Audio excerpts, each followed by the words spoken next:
नमस्कार दोस्तों, कैसे आप सभी।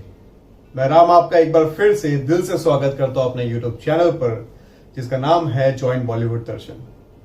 दोस्तों, आज जो भी दर्शक यहां पर नए जुड़े हैं उन सभी को मेरा दिल से धन्यवाद। और मैं उनको बताना चाहता हूं, ये जो चैनल है आपके बहुत काम की चीज है, क्योंकि यहां पर मैं ऐसी कई सारी जानकारियां आपके लिए लाता हूं जो एक एक्टर को सफल एक्टर बनाने में आपकी बहुत मदद करेंगी। दोस्तों, मैं आपको ये बता दूं कि मैं खुद एक एक्टर हूं, वर्किंग एक्टर हूं, इंडस्ट्री में काम करता हूं। तो हम एक्टर्स जब सेट पर जाते हैं, हमें जो भी तकलीफें होती हैं, जो प्रॉब्लम्स होती हैं, कई सारी अच्छी चीजें होती हैं, तो वो सारी चीजें मैं आप लोगों के साथ यहाँ इस चैनल के माध्यम से शेयर करता हूं। तो आप तुरंत इस चैनल को सब्सक्राइब कर लीजिए, ताकि यहाँ पर आपको वो ढेर सारी जानकारियां मिलती रहें और आपको एक सफल और बेहतरीन कलाकार बनाने में आपकी बहुत मदद करेंगी। आज का जो टॉपिक है, ये हमारा ऑनलाइन लर्निंग का एक सेशन है, जहां पर मैं आपको बहुत ही आसान तरीके से समझाऊंगा कि एक्टिंग क्या होती है और एक्टिंग करने के लिए हमें कौन से वो 3 बेसिक चीजें हैं जिनकी बहुत ज्यादा जरूरत होती है। तो दोस्तों, जैसा कि हम खाना बनाते हैं तो उस वक्त हमें बहुत सारे इंग्रेडिएंट्स की जरूरत होती है, जैसे आपके तेल, नमक, मसाले, ऐसे इस तरह के कई सारे इंग्रेडिएंट्स आप यूज करते हैं। उसी तरीके से हम एक्टर्स जब काम करते हैं तो हमें काम करते समय 3 सबसे बेसिक इंग्रेडिएंट्स होती हैं जिनकी बहुत ज्यादा जरूरत होती है। अगर हम उनमें से किसी भी एक इंग्रेडिएंट का प्रोपोर्शन ऊपर नीचे कर दे या छोड़ दे तो हमारा पूरा का पूरा एक्ट खराब हो सकता है, या हो सकता है कि हम उस कैरेक्टर को पकड़ ही ना पाए। जैसे कि आप सब भी जब अपना ऑडिशन वीडियो रिकॉर्ड करते हैं या कोई भी मोनोलॉग को जब आप प्रिपेयर करते हैं और उसको कैमरे के सामने परफॉर्म करने की कोशिश करते हैं, तो आपने खुद देखा होगा कि उसको रिकॉर्ड करने के बाद आपको ऐसा लगता है कि वो कैरेक्टर तो वैसा था ही नहीं जैसा आपने प्ले किया, या कहीं ना कहीं कोई ऐसी कमी रह जाती है कि आप वो कैरेक्टर को पूरी अच्छे तरीके से परफॉर्म नहीं कर पाते, उसको जस्टिफिकेशन नहीं दे पाते। तो ऐसी वो क्या मिस्टेक्स हैं जो आप हमेशा करते आए हैं। अगर आपको आज भी वो चीज क्लियर नहीं है तो ये वीडियो ध्यान से देखिएगा, क्योंकि यहाँ पर मैं आपको 3 बेसिक इंग्रेडिएंट्स बताऊंगा जिसके बेसिस पर आप उस कैरेक्टर के अंदर जान डाल सकते हैं।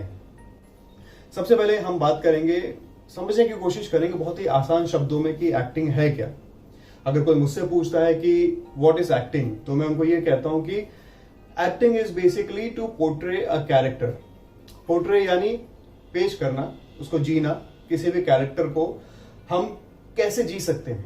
अभी मैं तो एक अलग इंसान हूं, अगर मुझसे कहा जाए कि मैं आपका कैरेक्टर प्ले करूं जो बहुत अलग तरीके से चलता है, अलग तरीके से बोलता है, अलग तरीके से बैठता है, उठता है, और उसका चलने का तरीका, डांस करने का तरीका, लोगों को देखने का तरीका बहुत अलग होगा, मैं उस कैरेक्टर को कैसे प्ले कर सकता हूं। यही एक चैलेंजिंग काम होता है जो एक एक्टर करता है, और उसको इतना मान सम्मान मिलता है हमारे सोसाइटी में, क्योंकि उसकी इतने सालों की मेहनत है उसके पीछे, और बहुत सारी ऐसी टेक्निक्स हैं जिस पर वो काम करता है, डेली प्रैक्टिस करता है। तो चलिए आज हम बात करते हैं वो 3 सबसे इंपॉर्टेंट चीजें जिसके बेसिस पर आप एक कैरेक्टर को पोर्ट्रे करते हैं। तो जैसा कि हमने देखा कि acting is basically to portray a character, और हम किसी कैरेक्टर को कैसे पोर्ट्रे कर सकते हैं, जब हम उस कैरेक्टर को प्रॉपरली जान लें। मतलब वो कैरेक्टर है क्या, उसकी सारी इंफॉर्मेशन जब हमारे पास आ जाएगी तो हम उसको अच्छे से पहचान लेंगे। जब भी आप किसी नए इंसान से मिलते हैं तो आपने खुद देखा होगा कि आप उसको लेकर के बहुत कंफर्टेबल नहीं होते, या आप उससे थोड़ी सी दूरी बना के रखते हैं, क्योंकि आप उस इंसान को अच्छे से अभी जानते नहीं है। लेकिन जब आप उसे कंटिन्यूस मिलते हैं 2 दिन, 4 दिन, 5 दिन, 10 दिन, तो आप देखते हैं कि एक बहुत अलग तरीके का अपनापन हो जाता है उससे, क्योंकि आप फेमिलियर हो गए उस कैरेक्टर से, उस इंसान से। आपको पता है कि वो इस तरह का अच्छा आदमी है, वो मेरे साथ कभी बुरा नहीं करेगा, या वो कोई गलत काम नहीं करता, वो क्राइम नहीं करता, और वो यहाँ पर रहता है, उसकी फैमिली में ये लोग हैं। जब आप उन चीजों को जान जाएंगे ना, तो आप उस कैरेक्टर से बिल्कुल घबराएंगे नहीं और उसको अपने पास आने देंगे। तो ये बहुत इंपॉर्टेंट चीज है कि कोई भी कैरेक्टर जो आप प्ले कर रहे हैं उसके बारे में आपको पूरी जानकारी हो, क्योंकि हमारी साइकोलॉजी ऐसी है, हम इस तरीके से बने हैं कि जो भी चीज को हम नहीं जानते उसको अपने पास हम नहीं आने देते। हमारी ह्यूमन बॉडी इस तरीके से है, हमारा पूरा माइंडसेट ऐसा है। तो कोई भी कैरेक्टर को जब आप चाहते हैं कि आप उसको अपने अंदर लें, उस कैरेक्टर को पूरा समझना बहुत ज्यादा जरूरी है। अब किसी कैरेक्टर को हम समझते कैसे, उसके लिए 3 जो इंग्रेडिएंट्स है, बेसिक इंग्रेडिएंट्स, वो आपको पता होनी चाहिए उस कैरेक्टर के बारे में। वो कौन से 3 इंग्रेडिएंट्स है? वो है फिजियोलॉजी, सोशियोलॉजी और साइकोलॉजी, उस कैरेक्टर की फिजियोलॉजी क्या है। फिजियोलॉजी देखा जाए तो शारीरिक रूप से, फिजिकल फिजियोलॉजी क्या है उस कैरेक्टर की, वो मोटा है, पतला है, देखने में कैसा लगता है, काला है, गोरा है, सावला है, या उसके शरीर में कोई प्रॉब्लम है, उसके पैर में प्रॉब्लम है, उसके दोनों हाथ सलामत है, गर्दन कहीं ऐसी टेढ़ी तो नहीं है, या चेहरे पे कोई मार्क तो नहीं है, उसकी फिजियोलॉजी है क्या, ये आपको जानना बहुत ज्यादा जरूरी है। अब मान लीजिए कोई ऐसा किसी की आप बायोग्राफी को प्ले कर रहे हैं, तो उस केस में फिजियोलॉजी बहुत ज्यादा इंपॉर्टेंट रोल प्ले करती है, क्योंकि पहले तो आपको उसकी तरह लगना है। अगर मान लीजिए किसी कैरेक्टर को आप प्ले कर रहे हैं और उसकी मूछें थी, मतलब उस तरीके से लोगों ने उस कैरेक्टर को देखा है, अगर आपने वो मूछें नहीं रखी तो लोग रिजेंबल कर ही नहीं पाएंगे आपसे। तो पहले आपको ये जानना जरूरी है कि वो कैरेक्टर लगता कैसा था, उसकी फिजियोलॉजी है क्या। ठीक है, so this is the most important part two play any character, कि आपको उसके बारे में जानना होगा वो शारीरिक रूप से कैसा है, कैसा दिखता है। Second most important thing is sociology.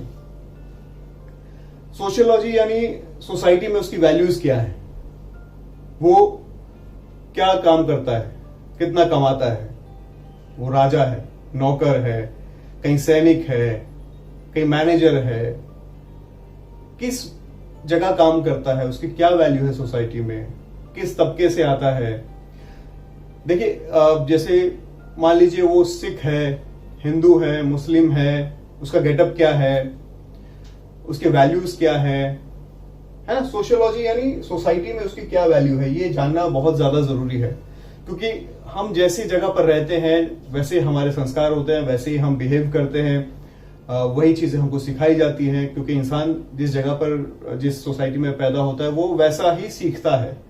तो उसी के हिसाब से अब मान लीजिए कोई ऐसा इंसान है जो झुग्गी बस्ती में रहता है, अगर आप ऐसा एक एग्जांपल लें कि जो झुग्गी बस्ती में रहता है, बचपन से उसके दोस्त भी वैसे रहे होंगे, उसकी संगत भी वैसी रही होगी, बहुत ज्यादा पढ़े लिखे लोग नहीं होंगे उसके आसपास, हो सकता है कि वो भी बहुत ज्यादा पढ़ा लिखा नहीं होगा, तो उसके बात करने का तरीका चेंज हो जाएगा, उसके कपड़े पहनने का तरीका चेंज हो जाएगा, क्योंकि उस सोसाइटी में जो भी उसने सीखा है वो उसकी सोशियोलॉजी है, वो उस तरीके का इंसान है।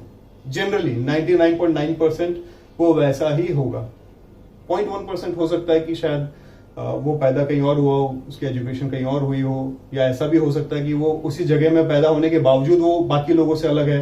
दैट इज 0.1% चांस, बट 99.9% वो वैसा ही होगा जैसी उसकी सोशियोलॉजी है। तो ये सोशियोलॉजी को समझना बहुत ज्यादा इंपॉर्टेंट है। अगर कोई भी कैरेक्टर आपको मिला है, सिर्फ लाइनें पढ़ के आप उसको परफॉर्म मत करिए। कोई भी अगर आपको कैरेक्टर मिला है तो उसको समझने की कोशिश करिए कि ये किस जगह से बिलोंग करता है, यूपी, एमपी, बिहार, केरला, कहां से है ये। वो जहां से होगा उसकी भाषा वैसी होगी, उसका बात करने का लहजा वैसा होगा। एक आदमी जो दिल्ली का रहने वाला है और एक आदमी जो केरला का, साउथ इंडिया का रहने वाला है, दोनों की डिक्शन अलग होगी, उनका बात करने का तरीका अलग होगा, उनके कपड़े पहनने का तरीका अलग होगा। तो कुल मिला के sociology is a very very important part. अब हम बात करते हैं हमारे थर्ड इंग्रेडिएंट की, जो है साइकोलॉजी। अब ये साइकोलॉजी क्या है, तो यहां पे मैंने लिखा है it's a reflection of the state of mind. Psychological, जैसे हम कहते हैं ना कि साइको हो गया। साइको हो गया मतलब क्या, दिमाग से स्थिर नहीं है, वो भटक गया है, उसका साइकोलॉजिकल कंडीशन खराब है। हम बोलते हैं ना कि पागल हो गया है, उसका मतलब ये साइकोलॉजिकली वो कैसा है। ठीक है, it's a state of your mind. आप दिमागी तौर पे आप कैसे हैं, उसी तरीके से आप बिहेव करेंगे, उसी तरीके से आप रिएक्ट करेंगे और एक्ट करेंगे। आपने देखा होगा किसी पागल इंसान को, उसके पास कोई रीजन नहीं है लेकिन फिर भी वो हंस रहा है, सड़कों पे गाना गा रहा है, नाच रहा है, तो उसका स्टेट ऑफ माइंड कंट्रोल में नहीं है, कुछ भी करता है वो, उसको कुछ पता नहीं वो क्या कर रहा है। साइकोलॉजिकली आप इस वक्त कैसे हैं, कोई भी कैरेक्टर अगर आपने पकड़ा है तो आपकी साइकोलॉजी इस वक्त क्या है, आप क्या सोच रहे हैं, आप किन परिस्थितियों से गुजर रहे हैं, आपके साथ क्या क्या हुआ है। अभी मान लीजिए आपको अगर कोई पुलिस वाले का कैरेक्टर मिला है, तो वो जो पुलिस वाला है उसकी मानसिक स्थिति अभी कैसी है। सारे पुलिस वाले तो एक जैसे रिएक्ट नहीं करते, आपने देखा होगा कई सारे ऐसे पुलिस वाले जो सड़कों पे लड़ते भी हैं, कई सारे ऐसे पुलिस वाले हैं जो बहुत प्यार से बात करते हैं, कई सारे ऐसे पुलिस वाले जो बातें नहीं करते, सिर्फ डंडा मारते हैं। तो आपको समझने की जरूरत है कि ये नहीं कि आपको एक पुलिस वाले का कैरेक्टर मिला तो सारे पुलिस वाले ऐसे ही है, बस नहीं, ऐसा नहीं है। कई पुलिस वाले नॉर्मल भी होते हैं। अगर आप किसी पुलिस स्टेशन में जाके देखिएगा एक बार, वहां पे आपको 10 पुलिस वाले 10 अलग अलग तरीके से रिएक्ट करते हुए दिखाई देंगे। हाँ, बेसिक नेचर इंसान का रहता है, जैसे एक पुलिस वाला है उसका बेसिक नेचर है, क्योंकि वो इतने साल की ट्रेनिंग करके, फिजिकल एक्सरसाइजेस करके, कई सारे टेस्ट पास करके वो वहां पर आए हैं। तो एक उनका बेसिक नेचर होता है कि ये पुलिस वाला है तो बेसिकली थोड़ा सा टफ होगा बात करने में। लेकिन हर इंसान इतना टफ नहीं होता, कई लोग बहुत सॉफ्ट भी होते हैं। और उस पर्टिकुलर स्टेट में जहां पे जैसे आपको 4 लाइनें मिली हैं या 10 लाइनें मिली हैं आपके मोनोलॉग की, तो उस स्टेट में उसकी साइकोलॉजी क्या है, मैं एक छोटी सी क्लिपिंग भी आपको दिखाऊंगा। अभी आप देख सकते हैं वहां पे मनोज बाजपेयी जो बहुत अच्छे कलाकार हैं, बहुत मंझे हुए कलाकार हैं हमारे इंडस्ट्री के, उनका एक मैं आपको छोटा सा वीडियो क्लिप दिखाऊंगा और आप खुद देख सकते हैं। तांडव नाम का उनका एक शॉर्ट फिल्म है जहां पे उन्होंने एक साइकोलॉजिकल अपना स्टेट दिखाया उनके माइंड का। जब आदमी फ्रस्ट्रेट हो जाता है तो किस तरीके से वो रिएक्ट करता है, आपको वो छोटा सा मैं लिंक भी शेयर कर दूंगा नीचे डिस्क्रिप्शन में, आप एक बार देख लीजिएगा कि साइकोलॉजिकली आप उस वक्त आप क्या सोच रहे हैं। कई सारी ऐसी मूवीज हैं जहां पे आप साइकिक कैरेक्टर्स देखते हैं, लोगों को मार रहे हैं, हथौड़े से मारे जा रहे हैं सर पे, उनको कुछ पता नहीं लग रहा कि वो क्या कर रहे हैं, साइकोलॉजिकली डिस्टर्ब है। कई सारे ऐसे लोग हैं जो साइकोलॉजिकल ठीक है, एक पुलिस वाले जैसे रिएक्ट करता है वैसे रिएक्ट कर रहे हैं, कोई प्रॉब्लम नहीं उनके आसपास। तो एट प्रेजेंट उस कैरेक्टर के साथ क्या बीत रहा है, उसके हिसाब से उसका स्टेट ऑफ माइंड होगा और उसके रिफ्लेक्शन के हिसाब से आपको समझ में आएगा कि उसका साइकोलॉजिकल नेचर क्या है इस वक्त। तो जैसा कि मैंने यहाँ पे लिखा है, reflection of the state of mind is psychology. इस वक्त मेरे साथ अगर कुछ खराब हुआ है तो मेरा माइंडसेट पूरा खराब होगा और मैं उसी के हिसाब से रिएक्ट करूंगा। अगर किसी ने मेरे साथ बहुत बुरा किया है तो मैं बदला लूंगा। अगर किसी ने कुछ नहीं किया है और मैं अपनी नॉर्मल लाइफ जी रहा हूं तो मेरे साथ कोई ट्रेजेडी नहीं हुई है, तो मैं क्यों साइकोलॉजिकली मैं क्यों गलत तरीके से रिएक्ट करूं उस लाइन में। लेकिन अगर मेरे साथ कुछ बहुत बुरा हुआ है, किसी ने मेरी फैमिली के साथ बहुत बुरा किया है, तो मैं ये लाइंस जो मुझे मिली वो नॉर्मल नहीं बोल सकता। मैं साइकोलॉजिकली कुछ रिएक्ट करूंगा उस पर, ठीक है। तो ये जो 3 चीजें हैं ये हमारे इंग्रेडिएंट्स हैं एक एक्टर के लिए, बहुत ज्यादा जरूरी है। आजकल जो लोग बार बार बातें करते हैं मेथड एक्टिंग, क्या होती है मेथड एक्टिंग? मेथड एक्टिंग यही होता है कि आपको अगर ये तीनों चीजें पता है किसी भी कैरेक्टर के बारे में, अगर आप ये तीनों चीजें जानते हैं, उसकी फिजियोलॉजी क्या है, कैसा लगता है शारीरिक रूप से, जैसा मैंने आपको समझाया, सोशियोलॉजी क्या है, कहां से बिलोंग करता है, उसके हिसाब से आप उसका बेसिक नेचर समझ सकते हैं, वो कैसे बात करता होगा, कैसे कपड़े पहनता होगा, क्या है उसका सोशल उसका स्टेटस क्या है, ये आपको समझ में आ जाएगा। थर्ड चीजें जो है वो साइकोलॉजिकली वो कैसा है, इस वक्त उसका स्टेट ऑफ माइंड कैसा है।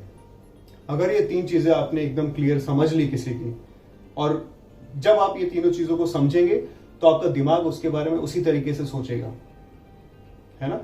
एक छोटा सा एग्जांपल मैं देता हूं पुलिस वाले का, जैसे फॉर एग्जांपल कि मान लीजिए किसी गुंडे ने मेरे फैमिली के साथ बहुत बुरा किया, मतलब मैंने किसी के भाई को पकड़ा होगा, वो गुंडा होगा, और उसका जो बड़ा भाई है वो आ गया मेरे पास बदला लेने के लिए, उसने मेरी फैमिली के साथ बहुत बुरा किया है। तो मैं नॉर्मल तरीके से उसके घर में जाकर के रिवॉल्वर दिखा के यू आर अंडर अरेस्ट नहीं करने वाला, क्योंकि उसने मेरी फैमिली के साथ बहुत बुरा किया है और मुझे उसका बदला लेना है। पहले तो वो एक गुंडा है और उसने मेरी फैमिली के साथ इतना बुरा किया, तो मैं रूल्स को, रेगुलेशंस को एक साइड रखूंगा, और जो मेरा इंटरनल जो मैटर है, जो मेरी प्रॉब्लम है, जो उसने मेरे साथ किया है, उसका मैं पहले कहीं ना कहीं, वो ह्यूमन नेचर है हमारा, हम उसको छुपा नहीं सकते, वो बदला लेने वाला फैक्टर मेरे दिमाग में रहेगा। तो मैं साइकोलॉजिकली इस वक्त रिवेंज लेना चाहता हूं उससे, तो ये मेरा स्टेट ऑफ माइंड है, मैं उसको निग्लेक्ट नहीं कर सकता, और वो हावी होगा। आप कोई भी कैरेक्टर करेंगे, आपका स्टेट ऑफ माइंड जो है वो हमेशा हावी होगा। तो इस चीज का मुझे बहुत ध्यान रखना होगा। अगर मैं इस तरीके का कैरेक्टर कर रहा हूं तो मुझे ये चीज बहुत ज्यादा प्रेफरेंस देनी है इस चीज को, ठीक है। तो ये 3 चीजें हैं जिसके बेसिस पर आप किसी भी कैरेक्टर को प्रिपेयर कर सकते हैं। तो जब भी आपको कोई कैरेक्टर मिले, सबसे पहले आप ये 3 चीजें लिखिए उसके बारे में, फिजिकली वो कैसा है, उसके बारे में पूरा डिस्क्रिप्शन लिखें। सोशली वो कैसा है उसके बारे में डिस्क्रिप्शन लिखें। साइकोलॉजिकली वो कैसा है उसके बारे में डिस्क्रिप्शन लिखें। आप देखेंगे कि वो कैरेक्टर ऑटोमेटिक तैयार हो जाएगा आपके पास, आपको कुछ एक्स्ट्रा करने की जरूरत नहीं है। इसके हिसाब से आप उस कैरेक्टर को कैमरे के सामने खड़े होकर के परफॉर्म करने की कोशिश करिए, उसका टोन पकड़िए, फिजिकली कैसा है ये सारी चीजें आप देखिए। आप 2 बार 4 बार 5 बार उसको प्रैक्टिस करिए। आप समझेंगे कि एक मैजिक सा कुछ क्रिएट हो जाएगा। जहां पर आपको उस कैरेक्टर के बारे में कुछ समझ नहीं आ रहा था, वहां पे अभी आपको उस कैरेक्टर के बारे में सब कुछ पता है, क्योंकि आप वैसा सोचने लग गए। और जब आप वैसा सोचते हैं दिमाग से, तो आपकी बॉडी वैसे रिएक्ट करती है ना। जब आप दिमाग से फ्रस्ट्रेटेड हैं तो आपकी बॉडी ऑटोमेटिक फ्रस्ट्रेशन में रिएक्ट करती है। आपके दिमाग को पता है कि ठंड लग रही है तो आप ऑटोमेटिक कांपने लगेंगे। आपके दिमाग को पता है कि सब कुछ नॉर्मल है, कोई प्रॉब्लम नहीं है, तो आप कभी पैनिक नहीं करेंगे। इसलिए स्टेट ऑफ माइंड वही होता है, आपका reflection of state of mind, और वो डिसाइड करता है कि आप इस वक्त क्या एक्ट करेंगे और क्या रिएक्ट करेंगे। एक्ट और रिएक्ट दोनों बहुत अलग अलग चीजें हैं। इसके ऊपर मैं डिटेल वीडियो बनाऊंगा बाद में। आज के लिए इतना काफी है, वरना बहुत सारे लोग बहुत ज्यादा कंफ्यूज हो जाएंगे। सिंपल तरीके से मैंने आपको समझाने की कोशिश की है कि व्हाट इज एक्टिंग, और वो कौन से 3 बेसिक इंग्रेडिएंट्स हैं जो आपको पता होने चाहिए, तभी आप एक अच्छी एक्टिंग कर पाएंगे। तो दोस्तों, आई होप कि बहुत आसान तरीके से मैंने आपको समझाने की कोशिश की और आपको समझ भी आ गया होगा। तो अगर आपको ये पसंद आया है वीडियो, तो उसको प्लीज लाइक करिएगा, और इस तरह के वीडियोस देखने के लिए आप चैनल को तुरंत सब्सक्राइब कर लीजिए और कंटिन्यूस हमसे जुड़े रहिए, ताकि मैं आपके लिए ऐसे बहुत सारी वीडियोस और ला सकूं।